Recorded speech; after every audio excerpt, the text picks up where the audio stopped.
So background on devPanel, we started web-enabled like 6, 7, 8 years ago, more as an experiment than anything else. But it was like the tools that we were using internally to do, and my company used to do a lot of Drupal consulting. So we had all these tools, and we wanted a front end that we could, without much training, we could spin up environments and have them be all consistent so other people could support it and stuff like that. So we started web-enabled as an experiment, and we realized that we didn't want to be in the hosting business.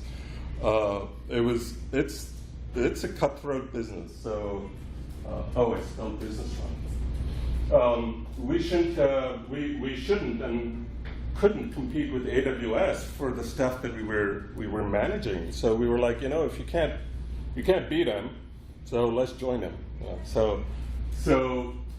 And then the customers, we wanted to let our customers kind of just ride the benefits of all the improvements that AWS and other technologies were bringing in. So we didn't want to like tie our own customers or even ourselves to our own hosting environment. Because AWS does it so much better, and they keep introducing and innovating on stuff. So we wanted to actually go in on AWS. So we went back to the drawing board and we came up with devPanel. And the reason we call it devPanel is like cPanel, but for developers. So we call it devPanel. But it's a control panel service, and it's a wrapper around AWS, and it's a wrapper around your servers. And I say your servers because we don't bill you for the servers that you use. You connect your AWS account into devPanel, and whatever we do on your account. And you can even disconnect devPanel, and your account will continue to run as long as you pay AWS. So there's no lock-in or anything like that. And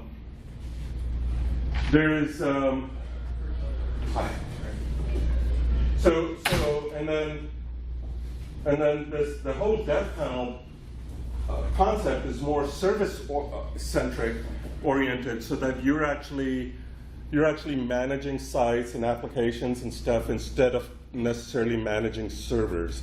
In devPanel, you can actually launch multiple sites in a server, or you can take one site and you can spread it across servers.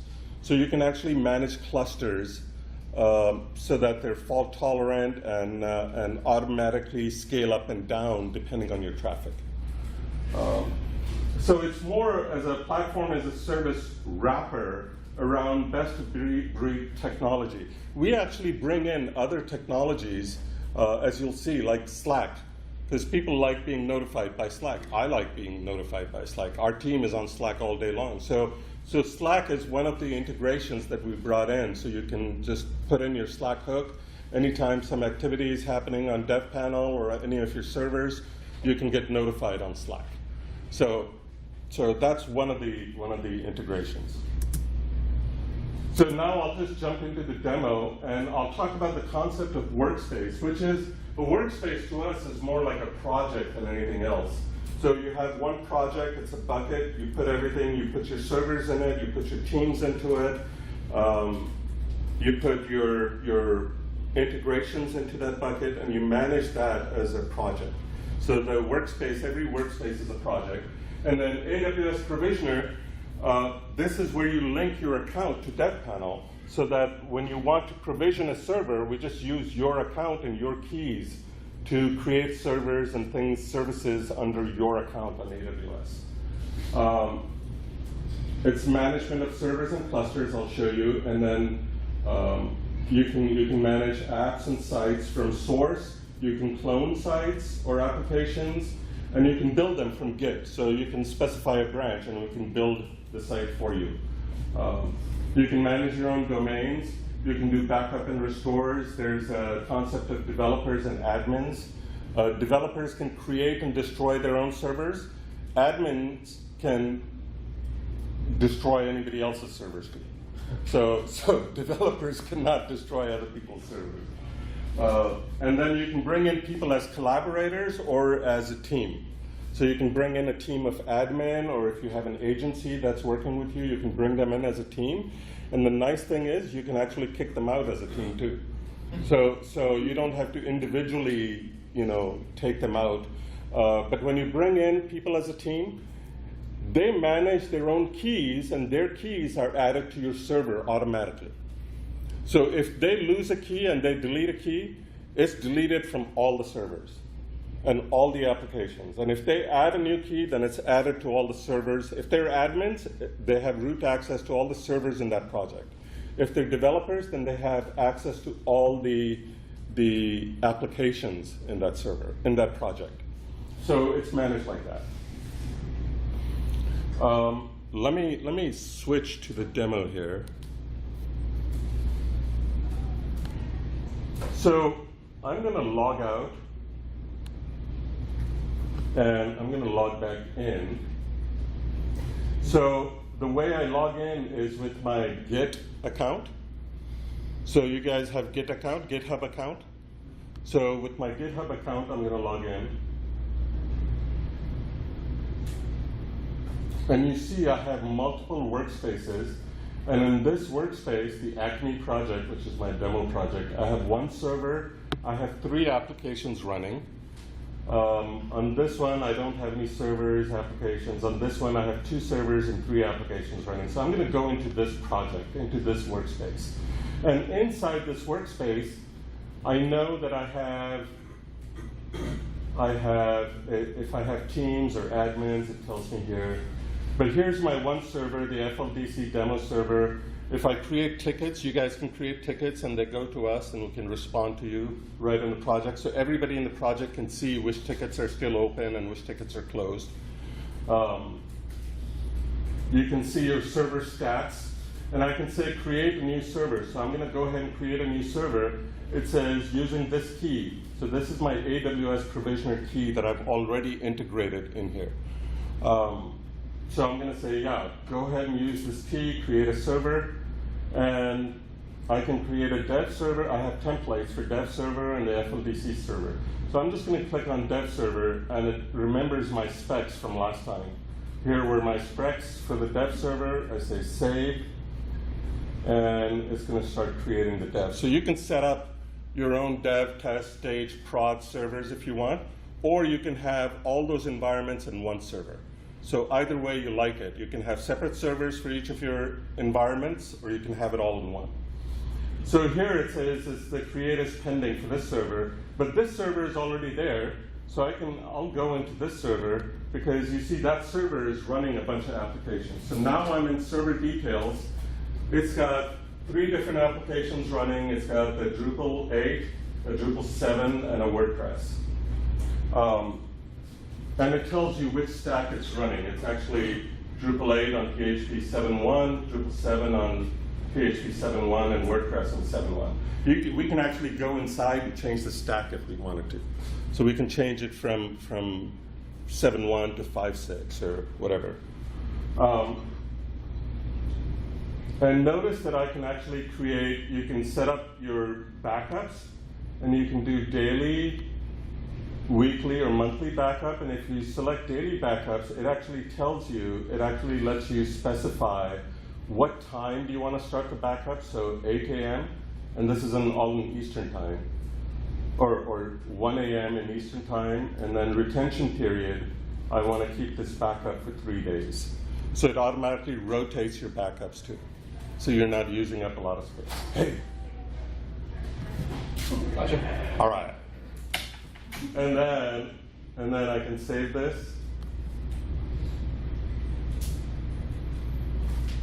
And then this tells you, okay, this is when it runs. And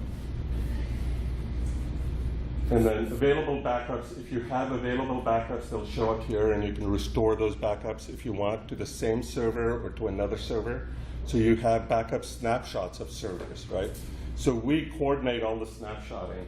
You can create one-time backups if you like. All the recent activities are in this. You can download the audit log if you wanted to.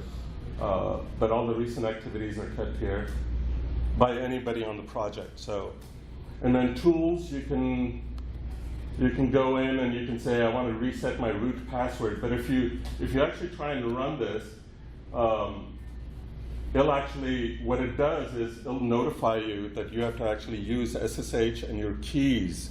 So it'll set up the server so you can access the server as root using your SSH keys.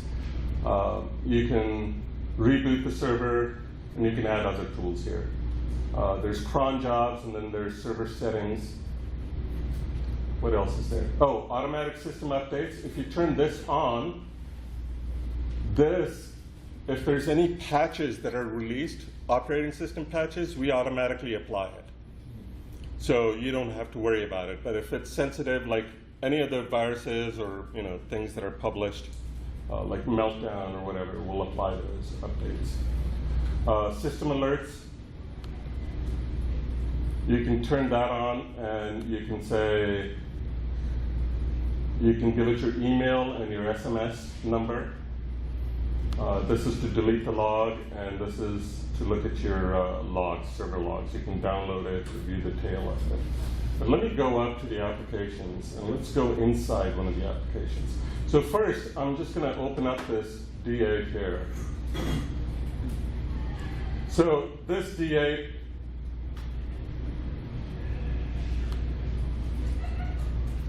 and there's Drupal 7.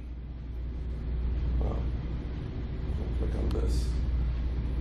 And this is Drupal 7 that comes up. And then, again, these are application backups. Now we're under the application, so you can actually set up application backups which are separate than the server backups. The server can contain a lot of applications. This is one application backup that you want running. You can manage your SSL. You can manage alerts and system alerts and uptime alerts. So if you turn that on, you have to enter you can enter your email and phone number, and it'll automatically alert you. So we set up CloudWatch on your account on Amazon. They'll actually monitor your servers and send you alerts. And tools are right now are blocked. Oh, because I'm not an admin.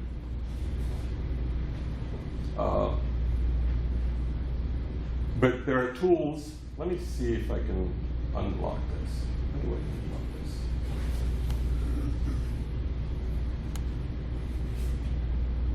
Anyways, there are tools that you can start up phpMyAdmin. You can start up Explorer. So you can do SFTP. You can do database management, things like that. And we can change the runtime stack from PHP 7.1 to our options are 5.6 and 7.1. So those are the kind of things that we can do inside a server and inside an app. Let me go back to the workspace and see.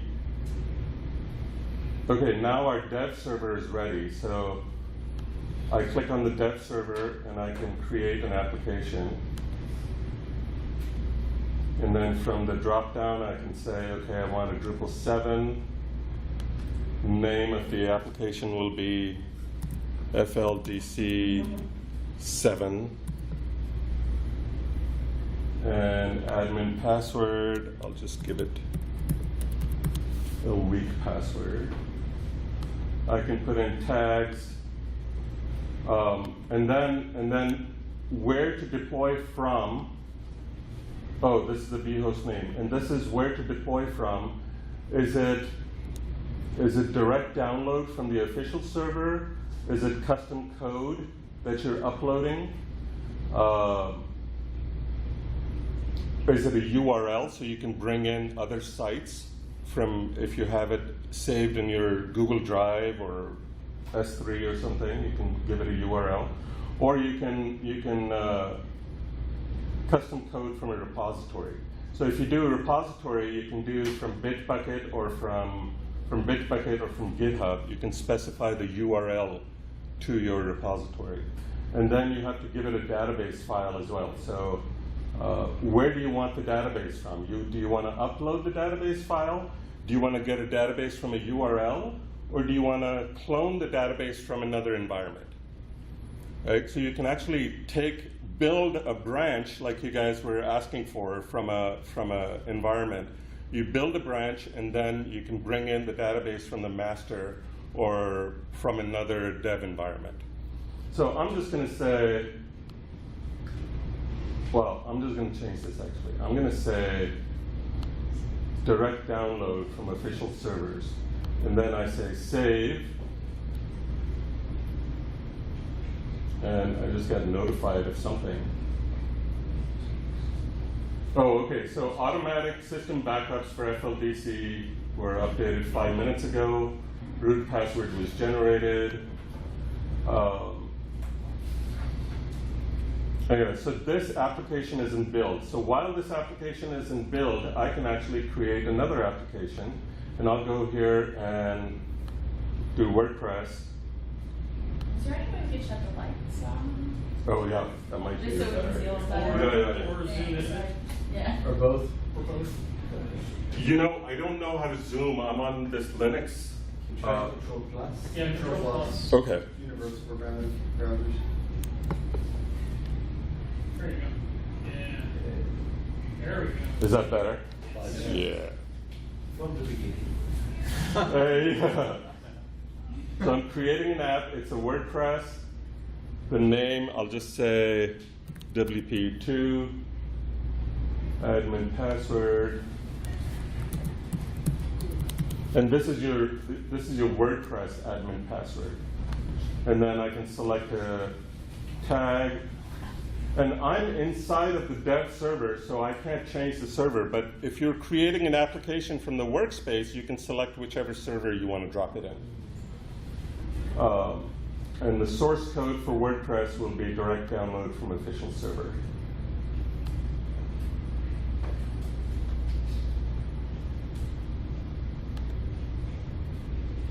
Finished creating app FLDC7. So let me, oh, and here it is. So FLDC7, this is Drupal 7. And then I can actually log in. I should be able to log in as admin.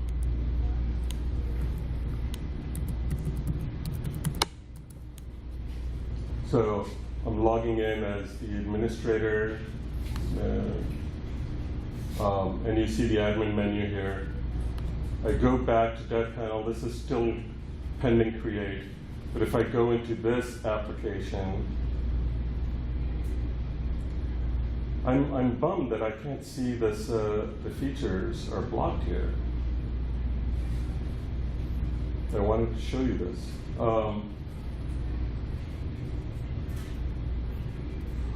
You took away my privileges, I think. Anyway, so yeah, I created this application, so I should be able to use the tools. So I think that's a bug on our end, because this is the application I created, and then I should be able to use the tools. Anyway, so the other way to create applications is, let me go into this application.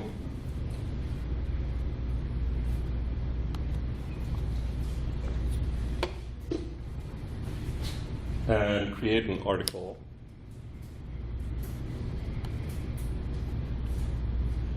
And I'm going to say,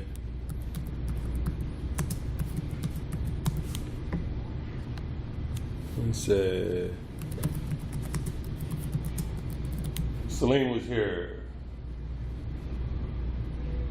And I'm going to save this. So now I have some content here. I'm going to go back to this, and I'm going to go into my server. I'm going to say clone an app. And it says, what's my clone? I'm going to say FLDC2. And it says, what source app do you want? I'm going to pick FLDC7. Let me change the name to 7B. And I'm going to say, so you can actually clone apps inside your server, or you can clone apps across servers. So you can actually clone. You can take an application and clone it to another server if you're starting a new project. So, and you're managing servers by projects. So this is under create pending now. And this stuff, the CPU load and memory usage and disk usage for the applications, this is just like eye candy. So it's not actually using all this stuff, but you'll see all the stats are the same. But we're going to be integrating, we added integration with Slack and with Uptime Robot, which has a free version to monitor your applications and servers. So we're going to be getting alerts from them and updates from them. So let's see if this is done.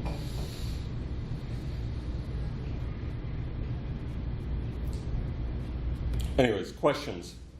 What do you guys think? And this is a free tool, so unless you're bringing in teams or you're running on multi-server clusters, or you're running multiple servers inside a workspace, that's the only time you pay. And by the way, right now, if you go here and you create an account and you want to use this, to upgrade any of this stuff, just use a fake credit card, like the number 424242 all the way. Pick an expiration date in the future, and then you can just upgrade like that.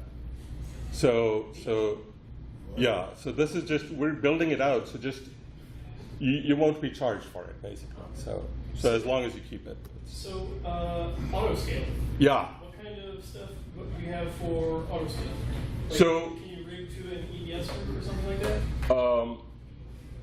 you mean to Elastic Beanstalk, or? Yeah, well, to be able to have an auto scale group backing one of these, or is it purely reserved instances? It's not reserved instances. I mean, you can have reserved instances under your account. Yeah, no, what I'm asking is, so obviously you're spinning up stuff using the deploy key from Yes. AWS instance. Yes. So is it purely going to EC2 instances? Yes. Or For now, it's going to EC2. We're actually playing with the new managed Kubernetes okay. that AWS is coming out with. Mm-hmm. So it's not publicly available yet. Yeah, but it's. But we're moving in that direction. we're going in that direction so that it's all containerized. Cool. Yeah, because one of the challenges that I had with using Acquia and Acquia Cloud Enterprise even is the complete lack of auto scaling. That's kind of. Oh, really? Yes. It's all, at least in Acquia Cloud Professional, the self-managed one, you can use a drag and drop for how big of an instance you want, but there's no auto scaling. And it's incredibly rare to have all of your sites you manage to all be a consistent over time load.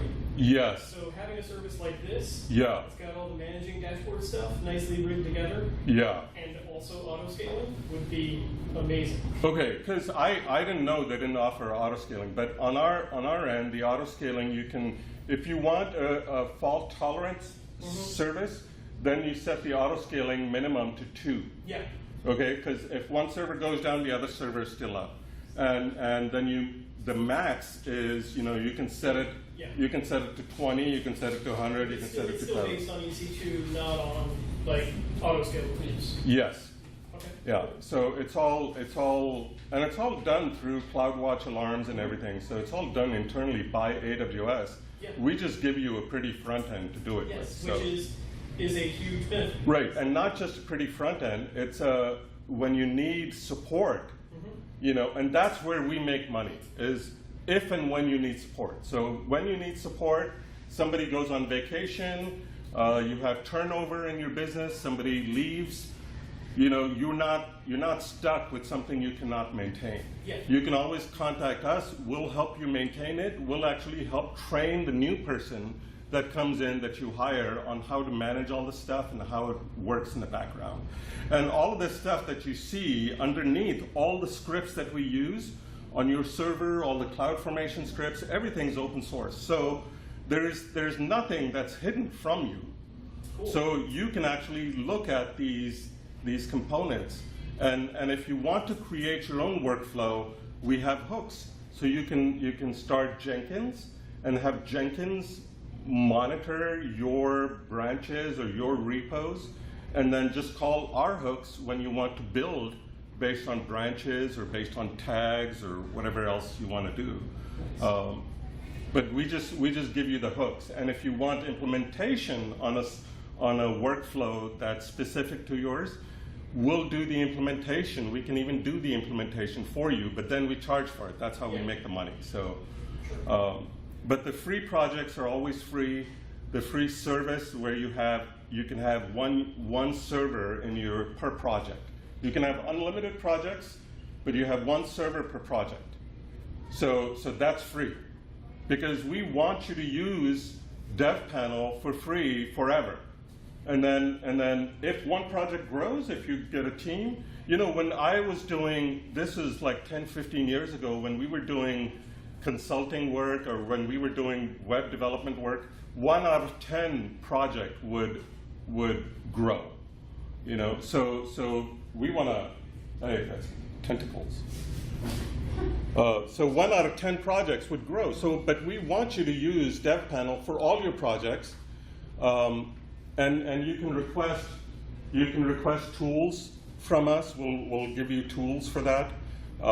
You can request different integration. We have Slack and Uptime Robot integrated already. If you want other services, we'll do the integration for you.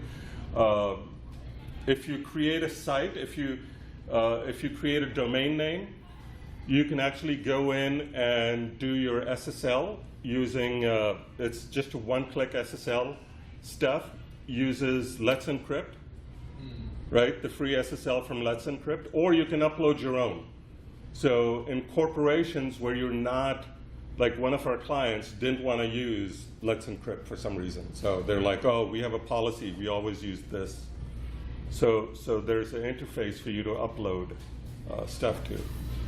Yeah? Have already anything built in for this dev test live workflow? Bringing code up and content down? Yeah, so the way we tell you to do it is if you know like Git flow, or if you use the GitHub flow methodology where you have a master branch, a develop branch, and then under the develop branch you have feature branches, then you just build the application from the feature branch. So if you have different feature branches, then you build it from that, and then when you merge it, that's when you can actually automatically your environment will be updated. So does that make sense? Can you have a Docker and upload it using this system? If you have a specific use case, then create a ticket, and our guys will write it for you. And then you'll become our prototype for it. We're running everything inside here. We can run like certain tools as containers. So like the stuff that does not need development, like we have Redmine as an application in here. You know what Redmine is? For ticket management. And Jenkins for doing continuous integration. Those are set up. You can deploy those. I just don't have it in my catalog here. But you can deploy those, but those are Docker containers that are deployed in your server. So we can deploy entire Docker containers if you want, but can we import it? I don't think so. But if you need something to import Docker containers, I'm sure if you've written a script or one of our guys can write a script, then, you know, because all the code is in there, but is your database separate? We don't know. So, or inside the container, you know, so those are things that we have to, I think, figure out. Yeah, I'm using Lando, and then that's what I'm trying to keep the same environment Oh, yeah. Okay. all over from my computer to my website. So Lando and Doxel. Doxel? Yeah, so those are two things we want to integrate with too. So if you're using Lando, then email me, please. and I'll connect you with our developers who are doing the Docker integration, because Lando is awesome. We looked at it, we thought it was great. Yeah, that's also very comfortable having Pantheon and Lando. Yes. They have a ready-made recipe for that. Yes. In one line, you have everything working. Yeah. Do it. Yeah, no, that's a good option to have, is the Lando integration. Yeah. So yeah, if you please, you have my email number. Yes. So yeah, so if you want to email me, then I'll connect you with Alexi, who's working on it. What are the paid services? When do you, besides support, Yeah. what would cost money? Yeah, I'll tell you. And support doesn't necessarily cost money. Support is free because you're reporting bugs to us, right? But if it's something that you specially require, like the Lando stuff, we won't charge you because we want to do that too. But if it's something that you specifically require that has to do with your workflow or something like that, then we charge you, right? Let me show you. We just launched a new site, so let me show you.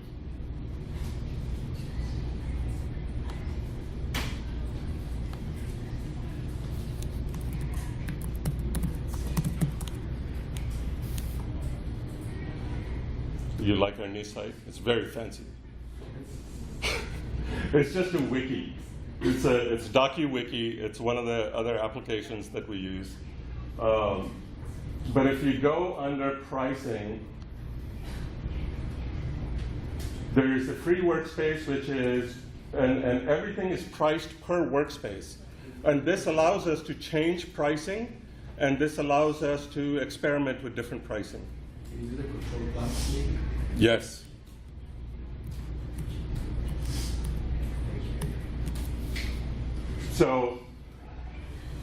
So every workspace is free, and then the free workspace is you have one server. In a production workspace, you can have as many servers. Collaborators, you can have 4 collaborators. You can have unlimited applications. You can have unlimited applications. You have one server. If you put in a big server, you can run 1,000 applications if you want. Custom domains, so you can have production applications. So we don't charge you separately for production. You can put a custom domain on it. Oh, and the nice thing is, you put a custom domain, and then you're developing a new site for them. You can actually change the domain name mapping to the other application. So you can actually switch where you're pointing to. You can have 2 copies of production, an old production and a new production application. You can move the domain back and forth if you want to. Monitoring and alerts, we don't give that to you for free. So in the production workspace, you get monitoring and alerts. Scheduled backups, you don't get that for free. You get that in the production one. And teams, you don't get it for free. You can get collaborators, but not the teams. So you can have unlimited teams here. Scaling, we charge you extra for the scaling. Scaling is not available in the free workspace. The auto scaling, auto healing, high availability, and fault tolerant. That's all, you get all of those with clusters. And the nice thing about our clusters is you can actually launch multiple applications in that cluster. So you have one cluster running 20 different sites if you want. And based on the load of each of those different sites, it'll go up and down. Your cluster, your machine count will go up and down based on that load, of the collective load. So, and the support, and the free one, you get community support. You also get ticket support. But if it's something that's not a bug, then we'll tell you to pay for it, to go on the. But the paid plan, you'll love this, right? It's $50 a month. So it's not much. For $50 a month, you can manage a whole bunch of servers, get alerts on it, get notification on it. You can add clusters if you like, but for clusters, we actually charge a little more. Let me show you. Okay, if you want like phone support, SMS support, and stuff like that, it's $100 a month. And multi-site clusters starts at $100 a month. So, or one cluster can hold multiple sites. So, and then And then other things we charge for is application and site migrations. If you need help moving things over, 24/7 priority support. We're in like 12 different time zones, so we should be able to cover you 24/7. We offer that support today for our consulting customers. Fully managed environments and custom control panel. So if you have your own application or your own distro that you want to launch or manage, then that'll be a private application that won't show up to other users, only to your accounts. And then any professional services. When do you need more than one workspace? Oh, if you do another project. So if you put one agency into a workspace as a team, then they have access to all those servers and all those applications. So if you have another application, another project where you don't want these teams or this team to have access to it, then you create another one. So to create boundaries, so if somebody can, in that workspace, in that project, if there's an admin that goes crazy, they can delete all your servers, right? We'll still have backup copies. And you can set up like rules with us saying, don't delete a backup copy, even if the admin deletes the server, don't delete backups. Right? So only we have access to your backups. Or your AWS admin, because this is a cover over AWS. So you want to keep separation of projects, separation of authority. For compliance stuff, you want to have separate projects. But otherwise, you should be able to run, if you're hosting, if you do like any freelance business, like I used to for the longest time, then you can run in one workspace, you can have each server dedicated to one client. And then just run it like that if you want. Or you can have all your clients in one server. What's the difference between team and collaborators? Collaborators you invite, it's just like GitHub. So we modeled our authority system based on GitHub. So collaborators you invite one by one. Teams, you have a team of 10 people that are your sysadmins. You can bring into a project as administrators. So And any of those people will have access. Collaborators need to be invited per... Invited and removed per project. Teams, if you delete somebody from a team, they're deleted from all the projects that they're involved in. So that it's a higher abstraction of management of users, but it's more for enterprise use. For personal use, I think, you just use the free plan. Any other questions? Did you like this? Is this something you would use? Just show of hands? Possibly. Okay. What are your concerns? That was a good answer. Tell me your concerns. Who said possibly? I said possibly. Okay, then tell me your concerns. I mean, when you were running through your presentation, I was just imagining all the features and how I handle it via AWS. So, I mean, like the SSL stuff, I do it via AWS. As far as the clusters and whatnot, I haven't really played around with that so much with AWS, so this might help me out. I just need to do some more research on it. They're hard to set up and they're hard to manage. How much time does it take you think, to set up your infrastructure for a project? On AWS. Yeah, like say you want to start a project today, how long do you spend on AWS? That's a good question. Like, yeah. Because you saw us spin up a server, you saw us create a site on it, the site automatically got a URL. There's a layer of abstraction, my concern, right? Yeah. So, like, if you do something on AWS, it works, you do something here, and it doesn't work, I go to you, and then are you going to AWS? Whereas with AWS, I just go straight to them if I can't get a handle of the situation. Yeah. Right? So with us, you can go directly to AWS too, because we're not using anything outside of AWS. Okay. You can even point them. You can say, here's the CloudFormation scripts that we use. that were used to create the environment, so they know exactly what. And your logs, do you have logs of what you're? Very detailed, Very and detailed? that was for compliance. We have to have logs. And I could see the logs as a user. I could see Yeah. all the Yeah, you actions that can, are taking place. as an administrator, you can download the logs. Okay. If you're set up as a developer, then you don't need to download the logs. Perfect. But even as an administrator, you cannot modify the logs. You can just download it, you can view it, Yeah. you cannot modify it. Okay.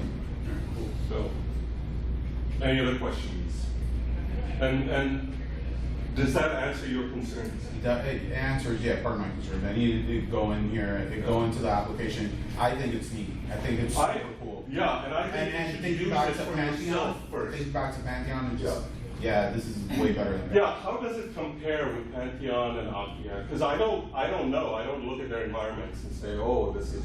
I don't know what can you do but to be more visible, because the only reason I heard of devPanel is because there was a session here. Yeah.